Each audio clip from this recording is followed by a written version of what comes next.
नमस्कार, मैं हूं मनोहर मनोज। पुनः कार्यक्रम सत्य, असत्य और अर्धसत्य में। दोस्तों, आज के अंक में मैं बात करूंगा आपदा प्रबंधन के खर्चे में ही भ्रष्टाचार क्यों होता है। दोस्तों, आज अभी हम जिस दौर में गुजर रहे हैं वह कोरोना महामारी के भयानक आपदा प्रबंधन का दौर है। जो आपदा प्रबंधन न केवल देशव्यापी है बल्कि विश्वव्यापी है और करीब करीब देश के हर राज्य में और हर राज्य के हर कोने में यह आपदा प्रबंधन इस महामारी को लेकर के चल रहा है। दोस्तों, यह मुद्दा इसीलिए ज्यादा महत्वपूर्ण हो जाता है कि कल ही प्रधानमंत्री नरेंद्र मोदी ने देश के उन सभी प्रवासी मजदूरों के लिए, वह मजदूर जो देश के तमाम महानगरों में, औद्योगिक केंद्रों में और अलग अलग बड़े औद्योगिक शहरों में रहते थे और इस कोरोना महामारी के बाद या तो पहले फंस गए या फिर बाद में अनेक उपायों से, ट्रेनों से, बसों से और जैसे तैसे अपने घरों की ओर गए हैं। तो आज ये सबसे बड़ा सवाल ये है कि ये जो करीब 50 लाख से 1 करोड़ जो प्रवासी मजदूर हैं, जो अब तक अपने अपने गांवों में, अपने अपने राज्यों के शहरों में पहुंच चुके हैं, आखिर उनके लिए रोजगार का प्रबंधन क्या हो, उसको लेकर के सैद्धांतिक रूप से अगर देखा जाए तो मौजूदा सरकार ने एक बड़ी अच्छी योजना का आगाज किया है। वह है गरीब मजदूर रोजगार कल्याण योजना। इसके तहत भारत सरकार ने 50,000 करोड़ रुपए का प्रावधान रखा है, जिसके तहत देश के 6 राज्यों जिसमें कि बिहार, झारखंड, ओडिशा, उत्तर प्रदेश, मध्य प्रदेश और राजस्थान में करीब 120 जिलों में अगले 125 दिनों के लिए यह योजना चलाई जाएगी। यानी यह योजना अस्थायी नहीं है, यह योजना कोई नई अवतरित योजना नहीं है। यह योजना कोरोना पैंडेमिक के मद्देनजर जो प्रवासी मजदूर अपने घरों की तरफ लौटे हैं, उनको रोजगार देने के लिए, उनको संबल देने के लिए इस योजना का तात्कालिक आगाज किया गया है, गरीब मजदूर रोजगार कल्याण योजना के नाम से। दोस्तों, योजना सैद्धांतिक रूप से, तार्किक रूप से बड़ी ही अच्छी है, बड़ी ही समुचित है और बड़ी ही जरूरी योजना है। परंतु साथ ही साथ यह भी बता दें कि इस योजना के तहत गड्ढे खोदो और गड्ढे भरो टाइप की योजना नहीं है, बल्कि योजना के प्रारूप में कहा गया है कि इस योजना के तहत गांवों की अस्थायी परिसंपत्तियों का निर्माण होगा, जिसके तहत गांवों में सड़कें बनेंगी, पंचायत भवन बनेंगे, गांवों में जो है डिजिटल इंफॉर्मेशन के सेंटर बनेंगे, वहां पर ब्रॉडबैंड बिछाया जाएगा, पंचायत भवन बनेंगे, स्कूल, अस्पताल का निर्माण होगा, शेड का निर्माण होगा, पशुओं के रहने की जगह होगी, चारागाह होंगे। यानी कि एक तरह से अस्थायी परिसंपत्ति, तालाब खुदवाए जाएंगे। जो आमतौर पे जो एक अस्थायी तौर पे जो योजना चलती है, स्वर्ण जयंती ग्रामीण रोजगार योजना या फिर मनरेगा की योजना, जिसके तहत रोजगार देना ज्यादा प्रमुख है, अस्थायी परिसंपत्ति बनाना प्रमुख नहीं है। लेकिन अभी की यह जो योजना है, जिसका कल प्रधानमंत्री नरेंद्र मोदी ने आगाज किया है, इस योजना के तहत ये बड़ी अच्छी बात है कि अस्थायी परिसंपत्ति का निर्माण किया जाएगा। लेकिन हम यह न भूलें कि यह योजना केवल 125 दिनों के लिए है, तात्कालिक योजना है और इसका मुख्य मकसद काम दे करके उन मजदूरों के हाथ में क्रय शक्ति को बढ़ाना है, जिससे कि उन्हें रोजगार मिले, उनकी क्रय शक्ति हो, उनकी इनकम हो और फिर बाजार में डिमांड हो और उस डिमांड के बाद थोड़ी सी इकोनॉमी को भी मदद मिले। परंतु दोस्तों, मेरा ये कार्यक्रम रखने का मुख्य मकसद ये है कि यह योजना कमोबेश एक तरह से कोरोना राहत की ही रोजगार योजना है और हमने ये राहत योजनाओं का इतिहास जो देखा है वह भ्रष्टाचार से लबालब भरा रहा है। कहना न होगा, जितनी सीएजी के द्वारा केंद्र और राज्य की योजनाओं का जो ऑडिट किया जाता है, उनकी तमाम खामियों का, सैद्धांतिक खामियों का और क्रियान्वयनगत खामियों का जो जायजा लिया जाता है, उनका जो मॉनेटरी ऑडिट, उनकी फाइनेंशियल ऑडिट और उनकी तमाम तरह की परफॉर्मेंस ऑडिट और वर्क ऑडिट जो किया जाता है, उसमें ज्यादातर योजनाओं में और कमियों में हमने देखा है कि बंदरबाट की शिकायत रही है, गाइडलाइन के उल्लंघन की शिकायत रही है, टाइम का जो कॉस्ट एंड प्रोजेक्ट ओवररन है उसके बीच में काफी गैप रहा है। हमने यह भी देखा है कि पैसे का बंदरबाट हुआ है। तो यह योजना भ्रष्टाचार की पुनः वो भेंट न चढ़ जाए, इस बात की चिंता मुझे काफी ज्यादा है, क्योंकि भ्रष्टाचार इस देश की 12मासी परमानेंट क्रॉनिक प्रॉब्लम है, जो हमारे एक नहीं अनेकानेक फैक्टर उसके लिए जिम्मेवार है। क्योंकि करप्शन मुख्यतः पैसे का ही करप्शन होता है और वही करप्शन मुख्य रूप से मायने रखता है। 50,000 करोड़ का आवंटन है, 125 दिनों में इसे खर्च करना है और 6 राज्यों के 125 चुनिंदे जिले में ये काम करना है, तो कहीं ये योजना खाना पूर्तिवाद का शिकार न हो जाए। क्योंकि आमतौर पर हमने देखा है कि ग्रामीण विकास की योजनाएं जो होती हैं, आमतौर पर उसका क्रियान्वयन ग्राम पंचायत राज की तरफ से होता है और ग्राम पंचायत राज देश में लोकतांत्रिक विकेंद्रीकरण की एक बहुत अच्छी अवधारणा है, जिसके जरिए हम योजनाओं का निरूपण, योजनाओं का क्रियान्वयन और योजनाओं का निर्धारण और योजनाओं में जनता की भागीदारी उसे ज्यादा से ज्यादा सुनिश्चित करने के लिए ग्राम पंचायतों को सीधे सीधे जिम्मेदारी दी जाती है। और आमतौर पे देश के विकास खंडों या प्रखंडों के द्वारा क्रियान्वयन की जाने वाली इन योजनाओं में जो एक तरह से मुख्य रूप से जो क्रियान्वयन करता होते हैं वो ग्राम पंचायत के ग्राम प्रधान, सरपंच, वार्ड वगैरह वगैरह होते हैं। कहना न होगा, अभी एक नल जल योजना जो मुख्य रूप से बिहार के सरकार के द्वारा शुरू की गई और उसे भारत सरकार ने भी इस बार के बजट में अंगीकृत किया था, उसका मकसद ये है कि गांव के हर एक लोगों को साफ सुथरा और पाइप के द्वारा आपूर्ति किया गया जल प्राप्त हो। लेकिन हमने देखा है कि तमाम योजनाओं की तरह यह योजना भी भ्रष्टाचार की शिकार हुई है, क्योंकि हम यह देखते हैं कि आमतौर पे पैसे की पूरी ऑडिटिंग नहीं होती, उसे इस बात का कल्पनाशीलता नहीं लगाई जाती कि इस योजना के तहत भ्रष्टाचार की क्या क्या गुंजाइशें छिपी होंगी। इस योजना के क्रियान्वयन में जितने भागीदार लोग हैं उनका जो है वाजिब प्रतिदान मिले, इसकी व्यवस्था तो हमें हर योजना में पहले ही कर देनी चाहिए थी। क्योंकि मैं भ्रष्टाचार पर बहुत बड़ी किताबों का खुद में एक लेखक हूं और उसके जरिए मैंने 15 साल भ्रष्टाचार के तमाम मुद्दों, समस्याओं और उनकी केस स्टडीज का मैंने निरूपण किया है। तो हमारा ये सरल से मानना रहा है कि जितनी देश में योजनाएं बनती हैं उस योजना का 2% राशि आप तय कर दीजिए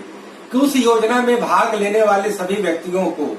आप उन्हें इंसेंटिव दें, वजीफे दें, पुरस्कार दें, पारितोषिक दें और उनके लिए कंटीजेंसी फंड के तौर पर इस्तेमाल करें। कम से कम 98% पैसे की बचत होगी। लेकिन आपको 2, 3 या 4, 5% आप इंसेंटिव नहीं देते हैं, उसमें काम करने वाले या भागीदार लोगों को प्रतिदान और पारिश्रमिक नहीं देते हैं, तो वो ज्यादा से ज्यादा राशि को गबन कर लेते हैं खाना पूर्ति के जरिए। डीडीसी, डिप्टी डेवलपमेंट कमिश्नर से जो चेन शुरू होता है, जो वो तहसील से लेकर के, ब्लॉक से लेकर के ग्राम पंचायत तक जो आपस में जो बंडरबाट होती है, और ये होती है, ये सच्चाई है, ये कोई कल्पनाशीलता के आधार पर नहीं कही जा रही है। कोई भी व्यक्ति इस बात को अध्ययन कर सकता है जो सुदूर ग्रामीण अंचलों में रहता है कि कैसे कैसे अलग अलग ऑफिसों में पैसे का कट होता है, कैसे बंटवारा होता है और कैसे योजनाएं भ्रष्टाचार की भेंट चढ़ती हैं। यह ठीक है कि टेक्नोलॉजी का इस्तेमाल करके थोड़ा सा उसे कम बेसी किया जा सकता है, लेकिन चूंकि मनुष्य का दिमाग 2-एजेड शार्प वेपन की तरह है कि जो एक तरफ जो है किसी चीज का निर्माण भी करता है तो दूसरी तरफ से वो विनाश भी करता है। तो मनुष्य का दिमाग एक तरफ भ्रष्टाचार को मिटाने में लगता है तो दूसरी तरफ कई ऐसे मनुष्य हैं जिनका भ्रष्टाचार की इजाद करने में उनका दिमाग चलता है। तो चूंकि यह योजना का श्री गणेश हुआ है, एक अच्छी योजना है, एक वाजिब योजना है, एक बड़ी समयोचित योजना है और 125 दिनों के अंदर 120 या 25 जिलों में इस योजना को चलाया जाएगा और स्थायी परिसंपत्तियों का निर्माण किया जाएगा। तो सबसे पहले मैं ये कहना चाहूंगा कि भारत के भ्रष्टाचार की जो सबसे बड़ी मिसाल है कि जो यहाँ पर जो भी किसी कार्य में निर्माण किया जाता है, कंस्ट्रक्शन किया जाता है, चाहे वो पीडब्ल्यूडी का सड़क हो, चाहे वो बिल्डिंग डिपार्टमेंट का बिल्डिंग हो, चाहे वो सिंचाई डिपार्टमेंट की नहरें हो, चाहे वो इलेक्ट्रिकल डिपार्टमेंट में सारे केबल्स हो, हर डिपार्टमेंट निर्माण का कार्य होता है और हर जगह निविदा के जरिए, ठेके के जरिए उस कार्य को संचालित किया जाता है। चूंकि हमारी निर्माण नीति पारदर्शी नहीं है, परफेक्ट नहीं है, जिसमें सारे बिंदुओं का यथोचित ख्याल नहीं रखा जाता है, तो उससे भ्रष्टाचार को बढ़ावा मिलता है। और यह सब लोग जानते हैं कि जो भी सरकार होती है वो भ्रष्टाचार के जरिए जो सबसे ज्यादा जो पैसा इकट्ठा करती है वह तमाम ठेकों के आवंटन के जरिए करती है। ठेके छोटे से लेकर बड़े से लेकर के हजारों और लाखों तरह के होते हैं और हर सरकार को तमाम तरह के निर्माण कार्य करने पड़ते हैं। और ऐसे में यह योजना जो 50,000 करोड़ की योजना है और इसमें भी तमाम तरह के सार्वजनिक परिसंपत्तियों का निर्माण किया जाएगा, तो क्या उन निर्माण की क्वालिटी का ध्यान रखा जाएगा? क्या हमने कोई ऐसा मानदंड या मापदंड तय किया है कि फलाने चीज की निर्माण की क्वालिटी ये तय हो और उसका पूरा मापक बिंदु ये हो, और उस निर्माण की यदि क्वालिटी को अगर मुहैया कराया जाता है तो उसकी यथोचित लागत, जिसमें उस ठेकेदार कराने वाले की भी 10 से लेकर 20% की लागत उसकी वाजिब बनती है, क्योंकि वो अपना पैसा लगाता है, पूंजी लगाता है, श्रम ठेके पर रखता है और सरकार का वो पूरा बर्डन एक तरह से दूर करता है। लेकिन उसकी पूरी देखरेख करने वाले, मॉनिटरिंग करने वाले जो इंजीनियर और ऊपर मंत्रालयों से जो उसका चेन शुरू होता है और नीचे जूनियर इंजीनियर और वर्ग सरकार तक वो चेन चलता है, तो क्या वहां पर पैसे की बंटरबांट कैसे की जाती है? आमतौर पर ये बड़ी जनश्रुति है कि कोई भी एक ठेकेदार कहता है कि हमें इसलिए निर्माण कार्य खराब करना पड़ता है क्योंकि हमें कमीशन देना पड़ता है। और ये बड़ी ही एक आम बात है जो आप कहीं भी ये सुन सकते हैं। और सारे सरकारों को, सारे राजनेताओं को, सारी पार्टियों को और सारे समाज विज्ञानियों को और भ्रष्टाचार के सारे विशेषज्ञों को इस बात का पता है कि निर्माण क्वालिटी के जितने ठेके होते हैं उसमें कमीशन खोरी की जाती है। या तो निर्माण की अगर क्वालिटी होती है तो उनकी जो एस्टिमेट जो होता है वो काफी हाई होता है, काफी इन्फ्लेटेड होता है और सरकार के पब्लिक अकाउंट में उस बात का चूना लगता है। दोस्तों, ये गरीब कल्याण रोजगार योजना एक अच्छी योजना है और बिहार, उत्तर प्रदेश, ओडिशा, झारखंड, मध्य प्रदेश और राजस्थान श्रम बहुल इलाके हैं। इन राज्यों के लाखों करोड़ों प्रवासी मजदूर देश के अनेकानेक हिस्सों में, चाहे वो तमिलनाडु हो, कर्नाटक हो, केरल हो, महाराष्ट्र के तमाम शहरों में हो, गुजरात के तमाम शहरों में हो या पंजाब और हरियाणा के शहरों में हो, औद्योगिक केंद्रों में हो, महानगरों में हो, वहाँ इन करोड़ों मजदूरों की खपत होती है और उन औद्योगिक केंद्रों को चलायमान किया जाता है और उन मजदूरों के द्वारा अर्जित किए गए पैसे जो मनी ऑर्डर इकोनॉमी, अब बल्कि ये कहें कि अब ऑनलाइन के जरिए पैसा आता है, उसे ग्रामीण अर्थव्यवस्था को काफी बल मिलता है। ग्रामीण अर्थव्यवस्था में आज समृद्धि का जो सबसे बड़ा कारक है वो ग्रामीण क्षेत्र की कृषि तो बाद में है। ग्रामीण क्षेत्र में जो पैसे का जो आगमन होता है उससे वहाँ की परचेजिंग पावर बढ़ती है, वहाँ का पूरी अर्थव्यवस्था मोनेटाइज्ड होती है और लोगों का रहन सहन और जीवन स्तर ऊंचा उठता है। लेकिन आज इस कोरोना पेंडेमिक के बहाने देश के जो करोड़ों मजदूर इन जो 6 राज्यों में वापस आए हैं, जिनका अप्रवासन हुआ है, उनके लिए यह रोजगार की जो व्यवस्था की गई है यह किस इच्छा शक्ति के साथ चलाई जाती है, किस तरीके से इसका एक तरह से इस पैसे की ऑडिटिंग होती है, इंटेंशन क्या है सरकारों का और तमाम अधिकारियों का, कैसे पैसे का आवंटन होता है। कहा यह जाता है कि पैसा जहां से आवंटित होता है वहीं पर ही इसका कमीशन ले लिया जाता है। क्योंकि मैंने पहले कहा कि प्राकृतिक आपदाओं का जब भी राहत कार्य होता है, विगत का इतिहास बताता है, चाहे वो बाढ़ हो, सुखाड़ हो, ओला हो, अतिवृष्टि हो, चक्रवात हो, भूकंप हो, जब भी हम राहत के कार्य या राहत की सामग्री या राहत के हम पैसे बांटते हैं तो उसमें अधिकारियों, राजनीतिज्ञों और जो लालची और बेईमान जो लोग हैं, बेनिफिशियरीज हैं, सब मिलकर एक कोलेट्रल करप्शन करते हैं जिसमें कि सरकारों का भी चूना लगता है, सरकार में मतलब कि खजाने का चूना लगता है और उस व्यक्ति को भी जो वाजिब हकदार है, उस बेनिफिशियरी है, उसे पैसे न देकर किसी और को दे दिया जाता है। हमारे लिए ये कोई नई बात नहीं है कि कई ऐसे किसानों को मुआवजा मिलता है तो 10 रुपए, 12 रुपए और 50 रुपए का चेक तक देने की खबरें आई हैं। तो लानत है इस तरह की व्यवस्था पर और इस तरीके के सिस्टम पर। हमें वो सिस्टम चाहिए कि जहां पर पब्लिक मनी का पाई पाई का वैल्यू फॉर मनी हो, ऑडिट फॉर द मनी हो और बेनिफिशियरी को डायरेक्ट एडवांटेज मिले। डायरेक्ट बेनिफिट ट्रांसफर के जरिए यह ठीक है कि पहले से लीकेजेस कम हुआ है और करीब 1 लाख करोड़ रुपए डायरेक्ट जो है अब बेनिफिशियरीज के खाते में आता है और करीब 80-85 योजनाओं का एक तरह से डायरेक्ट बेनिफिट हो रहा है। लेकिन जब आप रोजगार देते हैं और वह भी अस्थायी परिसंपत्तियों के तहत देते हैं तो निश्चित रूप से अस्थायी परिसंपत्ति का निर्माण मनरेगा की तुलना में ज्यादा सही कदम है, जिसमें गड्ढे भरे जाते हैं, गड्ढे खोदे जाते हैं और दोबारा भरे जाते हैं, पैसे का बिल बनाया जाता है, अगली बरसात का इंतजार होता है और फिर अगली बरसात के पहले जो है फिर से पैसे का आवंटन होता है, जो सारी भ्रष्टाचार की भेंट चढ़ता है। मेरा मानना है भ्रष्टाचार पे कई सारे किताबों के लेखक के नाते कि आप जब तक तमाम स्टेक होल्डर के साथ पूरे न्यायोचित तरीके से उनके काम का, उनके श्रम का प्रतिदान नहीं देंगे तो भ्रष्टाचार स्वाभाविक रूप से बढ़ेगा। लेकिन यह बात अलग है कि जिन्हें प्रतिदान ज्यादा मिलता है वो कहीं ज्यादा भ्रष्ट होते हैं। लेकिन हमें उनके लिए भ्रष्टाचार का आरोप लगाना और तोहमत लगाना उचित नहीं होगा, जिनको हम प्रतिदान के नाम पर केवल 3 या 4 हजार रुपए का मासिक तनख्वाह देते हैं। दोस्तों, हमने देश में 73वें और 74वें संविधान संशोधन के जरिए ग्राम पंचायती राज ला दिया। ग्राम पंचायती राज को स्टेट फाइनेंस कमीशन अपना करीब 5% हिस्सा उनको आवंटन करती है। सेंट्रल फाइनेंस कमीशन भी करीब 2.5% हिस्सा तमाम करों और राजस्व से जो मिलता है उन्हें डायरेक्ट वो तीसरे लोकल सेल्फ गवर्नमेंट बॉडी को ट्रांसफर करती है। तो जब हम इतने ज्यादा संसाधनों का स्थानांतरण करते हैं तो ग्राम पंचायत की जो बॉडी है जिसमें 28 लाख प्रतिनिधि हैं,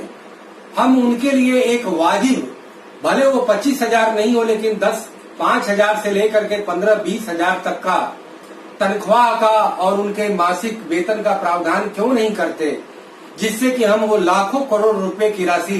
भ्रष्टाचार की भेंट न चढ़े। उसके लिए पूरे तौर पर चाक चौबंद कर दें कि आपको तनख्वाह दिया जाता है और उसके बाद यदि राशि का अगर आप गमन करते हैं तो आपके लिए से कड़ी भ्रष्टाचार विरोधी सजा का प्रावधान होगा। और यह बात ठीक है कि आप ग्राम पंचायतों के जरिए भी तमाम कार्यक्रमों का जो क्रियान्वयन किया जाता है उसमें भी भ्रष्टाचार के विरोध में कई सारे FIR दर्ज हो रहे हैं। परंतु हमने ये देखा है कि आपदा राहत के नाम पर, चाहे वो स्वास्थ्य का आपदा हो, चाहे वो किसी को मदद देने का आपदा हो या किसी को घर देने का आपदा हो, उसके नाम पर ज्यादा गबन किया जाता है, ज्यादा भ्रष्टाचार किया जाता है, क्योंकि उसकी उस तरीके से ऑडिट नहीं होती है जिस तरीके से अस्थायी योजनाओं की होती है। और चूंकि ये गरीब कल्याण रोजगार योजना अस्थायी योजना है, तात्कालिक योजना है, इसलिए इस बात का डर मुझे बेहद सता रहा है कि कहीं यह योजना खाना पूर्तिवाद का शिकार न हो जाए और कहीं योजना ज्यादा से ज्यादा भ्रष्टाचार का शिकार न हो जाए। लोग तो यह भी कह रहे हैं कि इस कोरोना पेंडेमिक के नाम पर जो PM केयर फंड में और तमाम फंड में जो पैसे जमा हो रहे हैं उसका माई बाप कौन होगा, उसका कैसे ऑडिट होगा, उसको किस खाते में, किस अकाउंट में, किन कंसोलिडेटेड फंड में उस पैसे का पूरा एक तरह से अप्रोप्रिएशन होगा, किस तरीके से ये पता चलेगा कि ये इस मद में पैसा आया और इस मद में ये पैसा गया। दोस्तों, हम उन तमाम देशवासियों से और उस देश के स्टेक होल्डर से ये इल्तिजा करना चाहते हैं, ये प्रार्थना करना चाहते हैं कि अभी यह दौर मानवता के लिए घोर संकट का दौर है। आज पूरी दुनिया इस कोरोना पेंडेमिक से करा रही है और ऐसे में जो सरकारें और गैर सरकारी संगठन जो राहत देने का कार्य कर रही हैं अलग अलग तरीकों से, चाहे वो भोजन के रूप में हो, दवा के रूप में हो, रोजगार के रूप में हो या किसी भी रूप में हो, कम से कम उसे जो है भ्रष्टाचार की भेंट न चढ़ने दें, उसे कम से कम पाई बेनिफिशियरी तक जाने दें। आप भ्रष्टाचार नहीं करेंगे तो आप भूखे नहीं मरेंगे, आपके महल और आपके फ्लैट नहीं बदल जाएंगे, आपकी दिनचर्या और आपकी जो लाइफ स्टैंडर्ड है वो घट नहीं जाएगा। लेकिन उन तमाम गरीबों के और तमाम उन मजलूमों के जो इस आपदा के शिकार हैं, कम से कम उन तक इस पब्लिक फंड के पैसे को पाई पाई तक पहुंच जाने दीजिए और देश में एक नई मिसाल कायम कीजिए कि देश में जब भी कोई आपदा राहत का कार्य होगा तो उस आपदा राहत के लिए मुकर्रर फंड का, उसके लिए मुकर्रर योजनाओं का, उसके लिए मुकर्रर तमाम संसाधनों का जो आवंटन होगा वो चाक चौबंद तरीके से होगा और ऊपर से लेकर के नीचे तक का जो क्रियान्वयन का जो चेन है वो ईमानदारी बरतेगा, कम से कम इस मानवता के लिए, कम से कम इस फौरी समस्या के लिए। क्योंकि ऐसे ही क्या अमीर हो, क्या गरीब हो, क्या शहरों वाला हो और क्या महानगरों वाला हो, सब इस कोरोना पेंडेमिक के शिकार हो रहे हैं। बड़े बड़े सेक्रेटरी, बड़े बड़े ऑफिसर, बड़े बड़े मंत्रियों को भी इस कोरोना कोविड-19 का इन्फेक्शन लगा है। तो ऐसे में कम से कम हम इस मानवता के लिए यह एक नया एक तरह से मिसाल कायम करें कि कोई भी अगर योजना आती है तो उसमें कम से कम no tolerance to any sort of corruption और any sort of inappropriation and misappropriation जो हो। तो इस बात को लेकर के आप सबसे मेरा पुरजोर नम्र निवेदन है, अनुरोध है और आपसे यह भी अनुरोध है कि इस समस्या पर, इस मुद्दे पर आपके जो भी विचार हों तो आप कम से कम इस कमेंट बॉक्स में लिख डालिए, बोल डालिए और अगर आपको यह कार्यक्रम अच्छा लगता है तो आप अपना आशीर्वाद दीजिए, इसे सब्सक्राइब करिए, लाइक करिए और इस कार्यक्रम को ज्यादा से ज्यादा लोगों तक शेयर करिए। तब तक के लिए नमस्कार, जय हिंद, सब खैर, गुड बाय।